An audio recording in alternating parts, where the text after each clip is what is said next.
સંગઠન તૈયાર છે. તો એ લોકોને બી બિરદાવવા જોઈએ. પહેલા તો તાળીઓ થાય ગડગડાટથી એમને બિરદાવો, કારણ કે આવી સેવા તો અત્યારથી મેં તો નથી જોઈ.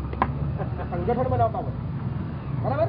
તો પ્રોસેસમાં તમને કહી દી ખાલી 100 રૂપિયા 50-500 સાઈઝનો એક ફોટો આ બે વસ્તુ આ ભાઈઓને આપી દેશો એટલે તમારું રજીસ્ટ્રેશન એની અંદર થઈ જશે.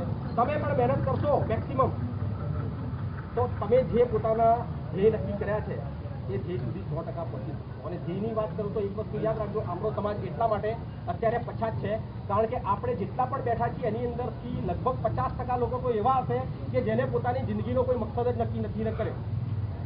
હું જન્મ્યો, મારા મમ્મી પપ્પાએ મને ભણાયો, 10મું 12મું ભણાયું, કોલેજ બી કરાવી, પણ કોલેજ કર્યા પછી બી ઘણા લોકોને તો પોતાની જિંદગીમાં ક્યાં પહોંચવું છે, શું કરવું છે એ ખબર જ નથી હોતી.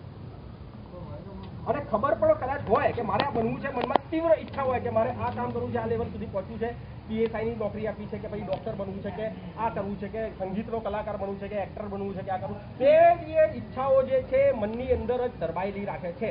એનું કોઈ પ્રોપર પ્લાનિંગ નથી બનાવતા અને એના અંદર જે યુવાનીનો શ્રેષ્ઠ સમય હોય છે કંઈક કરવાનો એ નીકળી જતો હોય છે. અને એવી જ કન્ડિશનમાં માતા પિતા બી કંટાળી છે, એના લગ્ન કરાવી નાખે છે. લગ્ન કરાવી નાખે એની અંદર 2 વર્ષ કે 3 વર્ષની અંદર 3-4 છોકરાઓનો પિતા થઈ જાય છે. એ જવાબદારીની માથે ઉપર આવે અને કંઈ કમાતો ના હોય, એ ના કમાવાના લીધે એ વ્યક્તિ આ રીતના કોઈ અડ્ડા ચાલતા હોય ત્યાં જઈને 2 પોટલી પાડતો થઈ જતો હોય છે.